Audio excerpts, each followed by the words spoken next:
sendo filmados ou vigiados 24 horas por dia. Mas se tratando de Jeová, muitas pessoas elas acham que Jeová ele não vê, ou se ele vê, que ele não se importa com o que fazemos. As pessoas têm esse pensamento, né, que Jeová não vê, ou se ele vê, que ele não se importa com aquilo que fazemos. Mas será que é isso mesmo que a Bíblia nos ensina? Vamos deixar que a Bíblia nos responda. Provérbios capítulo 15, o versículo 3. Convido os irmãos a acompanhar a leitura comigo. Provérbios capítulo 15, o versículo 3.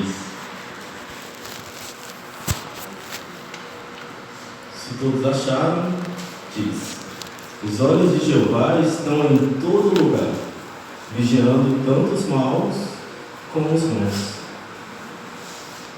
Mais direto que isso, não precisa, né? Jeová vê todas as coisas que nós fazemos, não somente quando estamos na frente de outros, mas também quando estamos sozinhos. E a Bíblia, ela nos diz que esse modo de Jeová ver, ele vai bem além de como as pessoas veem. Pois a Bíblia diz que Jeová vê quem nós somos no íntimo.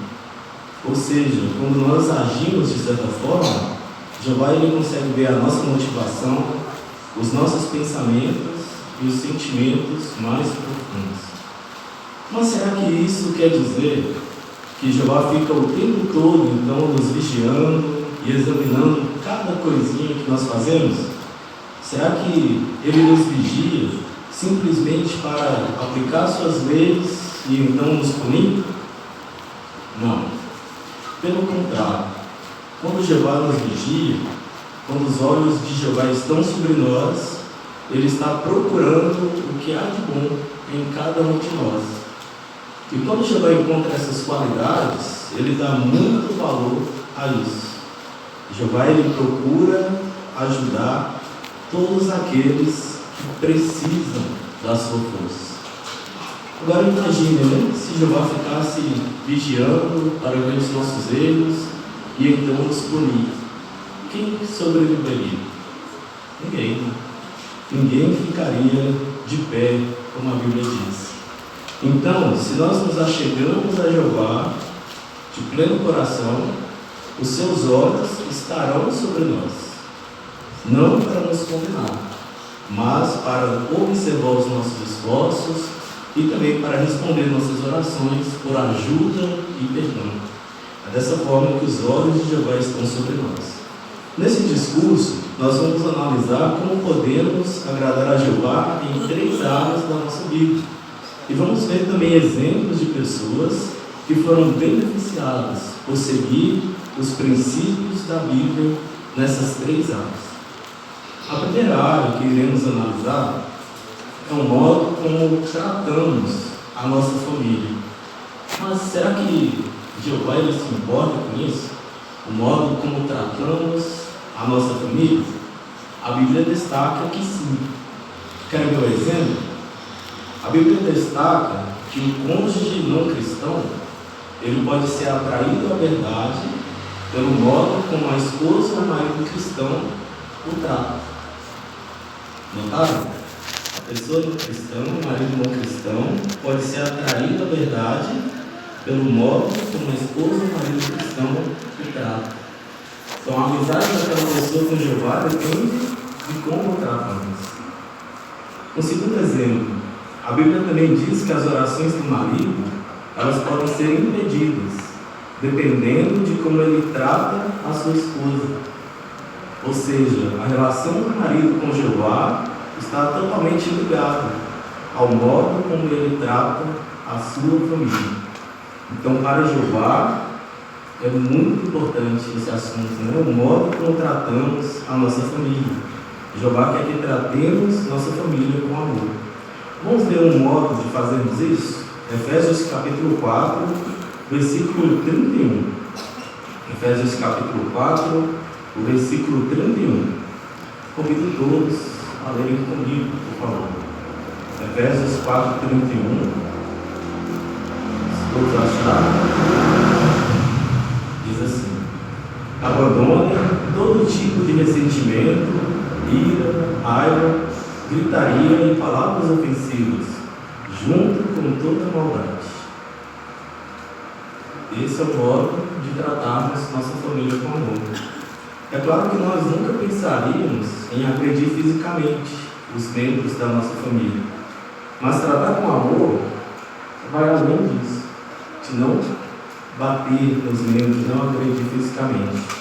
Tratar com amor, como Efésios 4,31 diz, depende de ter cuidado com aquilo que falamos, né? Abandonar a ira, palavras ofensivas, furor. Então, quando fazemos isso e procuramos ser bondosos ao falar com os membros da nossa família, nós a tratamos com amor. Mas talvez você está pensando agora, né? Como me tratam é o modo como vou tratar. Só estou retribuindo o modo como me tratam. Nós temos a ajuda de uma imagem que nos ilustra o efeito desastroso de pensarmos assim. Nós vamos ver a imagem, a primeira imagem, que se você pensa assim, como me tratam, é assim que vou tratar. Do primeiro lado da imagem, nós estamos vendo dois pais, né? Se os pais transformam toda a conversa em discussão e briga, isso vai prejudicar muito o relacionamento do casal. Só que não é só o casal que vai ser prejudicado. Então, observando quem mais vai ser prejudicado por esse modo de agir, os filhos, né? Os filhos que crescem naquele ambiente, né? De gritaria, palavras ofensivas, isso vai influenciar diretamente o tipo de adultos que eles se tornarão. Então, o efeito é para toda a família, né? Do outro lado, nós conseguimos ver que o contrário também é verdade. Pois quando o casal eles aplicam os princípios bíblicos e demonstram interesse e respeito mútuo, toda a família é beneficiada. Vamos ver qual é o conselho da Bíblia nesse sentido? Romanos, capítulo 12, versículo 10. Então, se você ainda pensa, né? O modo que me tratam é assim que vou tratar. Lembra de Romanos, capítulo 12, versículo 10. Obrigado, irmão, pela projeção da imagem, né? Romanos 12, 10. Com amor fraternal, tenham ternos sentimentos uns pelos outros. Olha o ponto. Tomem a iniciativa em honrar uns aos outros. Tomem a iniciativa. Então devemos nos esforçar para tratar os membros da nossa família com amor e respeito, mesmo que eles não façam isso. Tomem a iniciativa. Peça a ajuda de Jeová para desenvolver qualidades que vão fortalecer a sua família. E mesmo que você já tenha desenvolvido maus hábitos nesse sentido, você não é um caso perdido. Com a ajuda de Jeová, você pode mudar e fazer com que toda a sua família seja beneficiada. Vamos ver um exemplo de alguém que se beneficiou nesse sentido? O nome dele é Joseph Erebogui, ele é da França. Ele cresceu num bairro onde era comum brigas violentas e as mulheres ali eram desprezadas e a opinião delas não era levada em conta. Ele teve vários traumas, né, na infância. Perdeu o pai, perdeu o irmão de forma precoce, e isso fez com que ele se tornasse um adolescente e um adulto perturbado, né? Ele foi condenado 18 vezes por roubo e violência. Então, aquela situação em que ele cresceu influenciou muito o tipo de adulto que ele se tornou. Aos 28 anos de idade, ele se casou, só que os seus maus hábitos continuaram. Ele xingava, batia na sua esposa e não fazia nada junto com ela. Para ele, apenas dar para ela joias roubadas era o suficiente para ele ser considerado um bom marido. Mas aí a esposa de Joseph, ela começou a estudar a Bíblia e ela começou rapidamente a fazer mudanças. Ela parou de fumar, não aceitou mais dinheiro roubado e ela devolveu aquelas joias que ele tinha dado para ela. Joseph, como era de se esperar, ficou furioso. Começou a falar mal dela no bairro. Ele jogava fumaça de cigarro no rosto dela e, em certa ocasião, de tão bêbado que estava, ele colocou fogo em seu apartamento. Joseph e seu filho de 5 anos só sobreviveu porque sua esposa o salvou. Ele achava, depois dessa ocasião, que Deus jamais iria perdoá-lo. E quando ele procurou ajuda médica, os médicos falaram para ele que ele era um caso perdido, não tinha solução. Foi aí que Joseph decidiu dar chance para a mensagem das testemunhas de Jeová. Quando ele viu textos como 1 Coríntios 6, do 9 a 11, e também 1 João 4:8, ele teve a certeza, de que era possível mudar e de que Deus o amava e também iria perdoá-lo. Ele iniciou o estudo da Bíblia, começou a frequentar as reuniões e orou muito para que Jeová o ajudasse. Ele sofreu muito com os efeitos da abstinência, do álcool e das drogas, só que ao mesmo tempo que tinha pesadelos e dores horríveis, Joseph sentia a mão de Jeová o segurando e o fortalecendo. Olha como que ele resume a sua vida. A Bíblia me ensinou a cumprir minhas responsabilidades como marido e pai. Por isso, nossa vida como família mudou totalmente. Começamos a fazer as coisas juntos. Agora não penso mais que o lugar de mulher na cozinha. Minha esposa usa boa parte do tempo ensinando a Bíblia a outros e eu gosto de apoiá-la. E ela fica feliz de me apoiar como ancião na congregação. Sei que a Bíblia pode ajudar qualquer pessoa a ter uma vida limpa e significativa. A Bíblia me ajudou a amar e respeitar as pessoas, homens e mulheres. Também me ajudou a respeitar a mim mesmo. Então, como vimos nesse exemplo, os olhos de Jeová estão em todo lugar. Para alguns ele era um caso perdido, mas aos olhos de Jeová ele tinha solução e teve.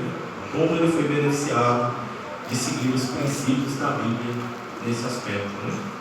Vamos então para a segunda área, em que nós queremos agradar a Jeová. Falamos sobre como tratamos a nossa família, agora vamos falar sobre o consumo de álcool. A Bíblia, ela não fala que é errado, fazer o uso de bebidas alcoólicas. Mas, se uma pessoa decide tomar bebidas alcoólicas, a Bíblia dá 2 alertas, Ela não pode beber demais e nem com muita frequência. Essas 2 coisas a Bíblia condena: beber demais ou com muita frequência. Então, como que nós podemos tomar cuidado com o consumo do álcool? É necessário que de tempos em tempos nós façamos uma autoanálise, mas uma autoanálise bem honesta, de quanto e com que frequência nós estamos tomando bebidas alcoólicas. Quer uma ajuda nesse sentido? Então, se você está anotando, anote aí a Sentinela, 1º de janeiro de 2010. Sentinela, 1º de janeiro de 2010, na página 8. Lá vai ter um quadro que vai nos ajudar a fazer essa autoanálise. O tema do quadro é: o álcool está dominando você? Olha as perguntas que traz nesse quadro. Bebo agora mais do que bebia antes? Bebo mais frequentemente do que antes? Minha bebida agora é mais forte? Um amigo ou uma pessoa da família disse que está preocupado com o meu consumo de bebidas alcoólicas? Então, perguntas como essas vão nos ajudar a fazer essa autoanálise. E se você respondeu sim a uma ou mais dessas perguntas, talvez você precise tomar medidas para controlar o seu consumo de bebidas alcoólicas. Se você perceber que precisa reduzir o seu consumo de álcool ou precisa evitá-lo por completo, tem também uma lista de ajudas, alguns passos a seguir que vão me ajudar nesse sentido. Vamos considerar eles a partir de agora?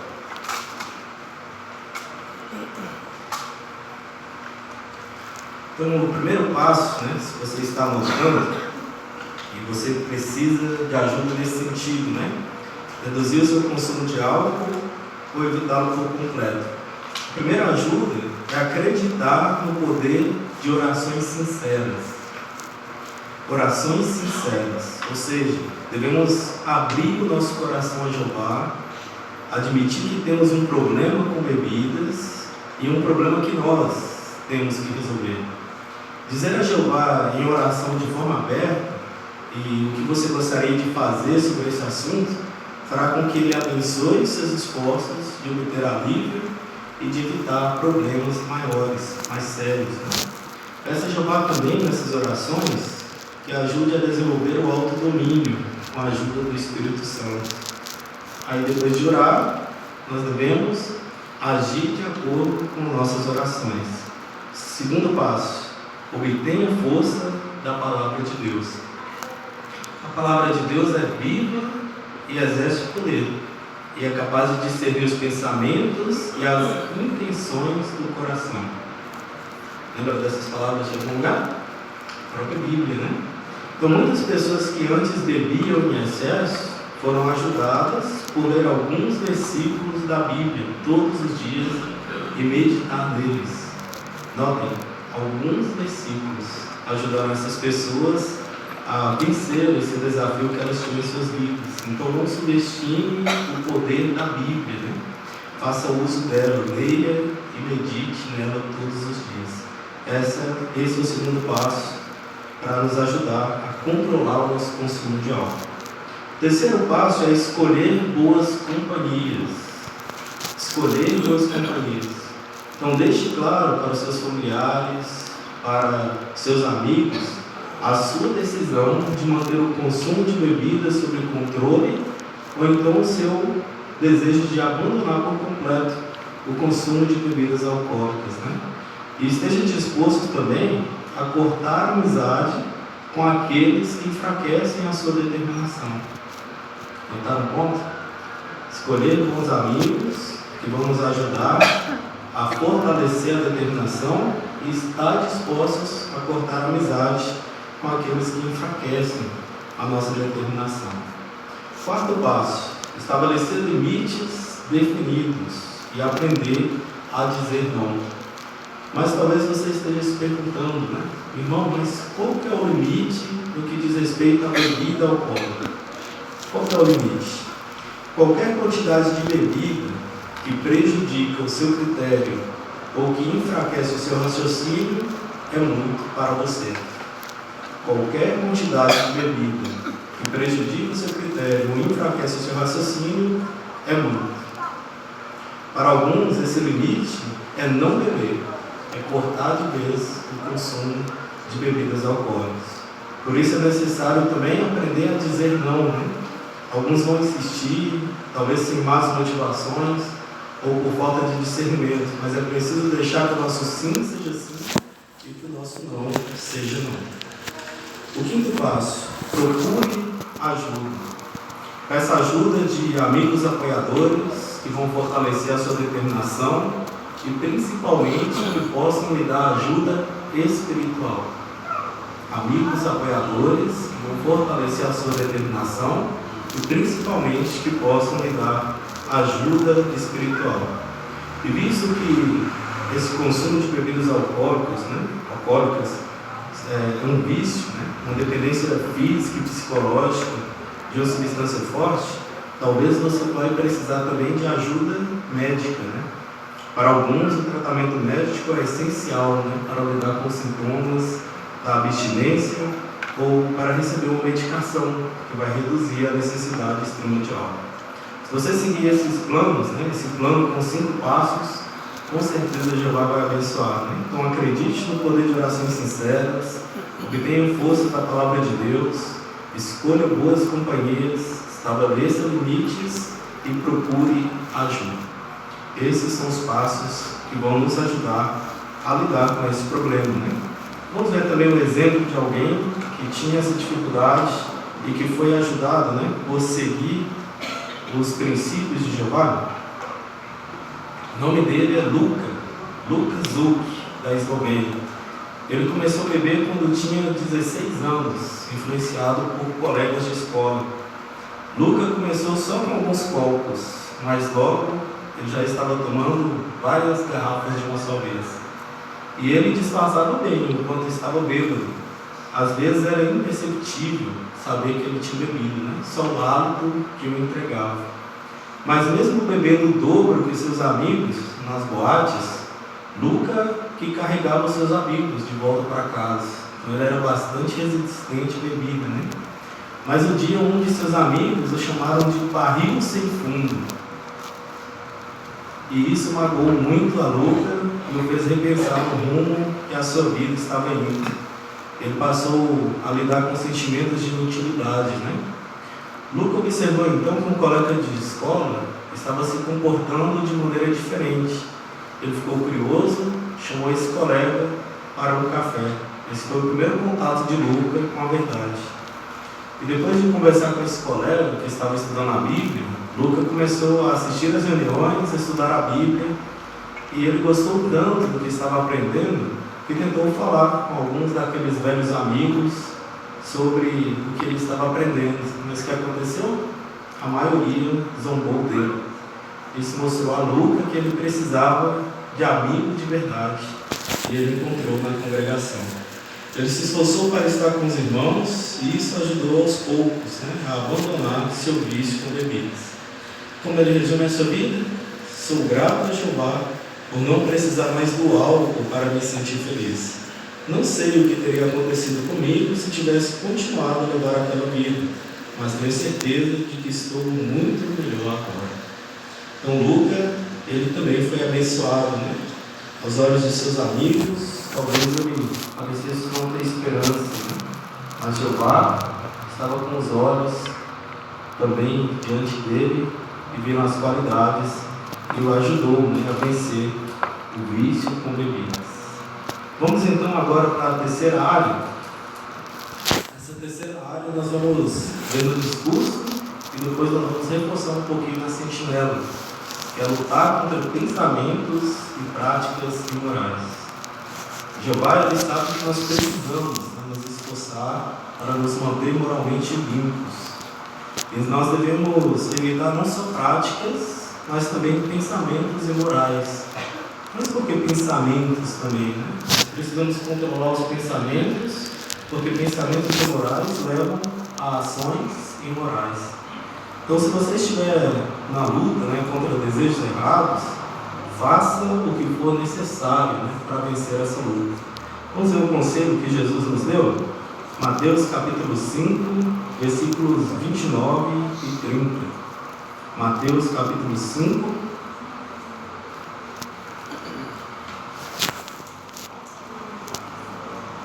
Mateus 5, 29 e 30.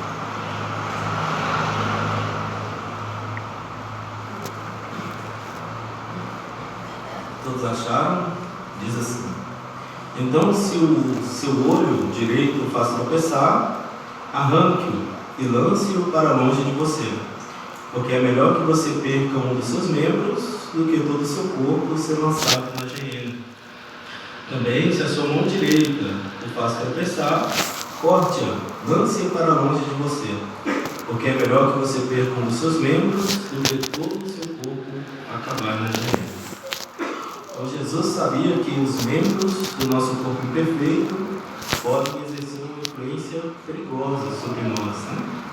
O olho a que Jesus se refere aqui, se refere à nossa capacidade ou nossa habilidade de focalizar a nossa atenção em algo. E a mão, nesse versículo 30, diz respeito a como usamos as nossas mãos. Então, se nós não tivermos cuidado, essas partes do corpo podem nos fazer tropeçar, impedindo-nos assim de continuar a andar com Deus. Então, quando tentados a desobedecer a Jeová, nós temos de tomar uma ação drástica, comparável a arrancar um olho ou decepar uma das mãos. Nós devemos estar dispostos a cortar da nossa vida qualquer coisa que seja espiritualmente prejudicial. Fazer isso pode ser muito doloroso, mas tomar tal atitude nos protegerá de situações que poderiam nos levar a cometer um pecado grave. Para evitar a imoralidade sexual, nós devemos fazer também uma autoanálise. Permito que os meus olhos despertem em mim o desejo por matéria imprópria, matéria imoral, que é facilmente encontrada em livros, na televisão ou na internet? Será que estamos permitindo isso? Nós temos uma segunda imagem que ela nos ajuda a entender como devemos agir ao nos deparar com uma cena ou uma imagem imoral. Um irmão casado, ele se depara com uma cena imoral. Qual que é a reação dele? Ele age imediatamente. Desvia o seu olhar, fecha o computador e procura focar em uma foto da sua família, que está logo atrás. Ver essas pessoas amadas que estão naquela foto o fazem lembrar de que vale muito a pena fazer todo o esforço para lutar contra a imoralidade. Então é dessa forma que nós devemos também agir, de forma imediata e focar naquilo que vai nos lembrar de que vale a pena continuar seguindo os padrões de Jeová. Obrigado pela imagem. Mas e se você tiver uma recaída? Será que isso significa que você perdeu a luta? Pense na seguinte ilustração. Você está subindo uma grande escadaria e aí você tropeça, volta para trás 1 ou 2 degraus. Será que você pensaria, agora eu tenho que voltar lá no início da escada e começar tudo de novo? É claro que você não pensaria isso, Então, por que usar esse falso raciocínio na luta contra os maus atos? Uma recaída, ela geralmente é seguida por sentimentos de culpa. E esses sentimentos podem ficar cada vez mais fortes, se você concluir que não serve para nada, que é um fracasso, que não merece nada de bom. Então, não se deixe levar por essa forma de pensar exagerado. Isso tira de você a força necessária para continuar a batalha. Cada vez que você rejeita uma tentação, você ganha uma vitória importante. Você pode vencer essa luta. Vamos ver o exemplo de alguém que venceu essa luta? O nome dele é Joseph, da Austrália. Ele teve contato com a verdade desde criança, Joseph. A mãe dele era estudante, só que ele nunca tomou posição, por causa do pai, que era opositor e violento. Já adulto, Joseph ele teve contato com material pornográfico. Nessa época ele também já era casado. No princípio, quando ele via aquelas imagens, ele se sentia culpado, porque ele lembrava daquilo que ele tinha aprendido da Bíblia, Mas à medida que ele foi vendo cada vez mais aquelas imagens, ele não conseguia mais parar e a culpa foi desaparecendo. Ele ficou viciado em pornografia. Nos próximos 20 anos da sua vida, Joseph viu a pornografia destruir a sua vida. Ela influenciou o modo dele agir, o modo dele falar. Ele também passou a ser infiel à sua esposa, até que o seu casamento acabou. Nessa ocasião, Joseph ele viu a realidade e ele abriu seu coração a Jeová. Depois de 20 anos sem estudar, ele começou a estudar a Bíblia novamente. E como ele mesmo diz, havia um grande abismo, entre a vida que ele levava e os padrões bíblicos. E ele teve que fazer grandes mudanças.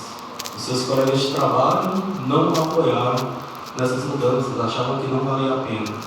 Mas com o tempo, depois de muitas recaídas e com a ajuda de Jeová, ele conseguiu vencer o vício da pornografia. Olha como ele resume a sua vida. Antes eu tinha nojo de mim mesmo. Agora eu me sinto em paz e tenho respeito próprio. Levo uma vida limpa e consigo sentir o perdão e apoio de Jeová. Então, Joseph, aos olhos dos seus colegas, talvez não tinha mais jeito, mas aos olhos de Jeová, ele tinha esperança e com a ajuda dele conseguiu beneficiar não somente ele, mas também toda a sua família. No início deste discurso, nós falamos que ficamos constrangidos ao saber que estão nos vigiando, mas percebemos que não devemos ficar assim quando sabemos que é Jeová. Os olhos dele estão sobre nós. Isso nos deixa felizes e gratos. Isso porque Jeová nos conhece melhor do que ninguém e está pronto para nos ajudar. Então ele nos ajuda em todos os aspectos da nossa vida, seja ao mostrar amor por nossa família, ao nos esforçar para ter autodomínio no uso de bebidas alcoólicas, ou ao lutar contra sentimentos e práticas imorais. O segundo motivo de ficarmos alegres, dos olhos de Jeová estar sobre nós, é porque podemos deixar Jeová feliz. Conseguem pensar nesse privilégio? O soberano do universo, o Criador de todas as coisas, Ele se importa com o que cada um de nós faz. E Ele se alegra quando vê nossos esforços sinceros de fazer aquilo que é certo. Então, que usemos a Bíblia como um espelho para sabermos que tipo de pessoas nós vamos ser. Ao passar por provações e tentações, que nós busquemos a força e a paz de Jeová por meio da oração. Que nós estejamos rodeados por pessoas que são amigos de Jeová e que estejamos também dispostos a se livrar de qualquer coisa que seja ou ofereça perigo espiritual. Seus esforços serão recompensados e por agirmos assim, estaremos sempre entre os que são preciosos aos olhos de Jeová.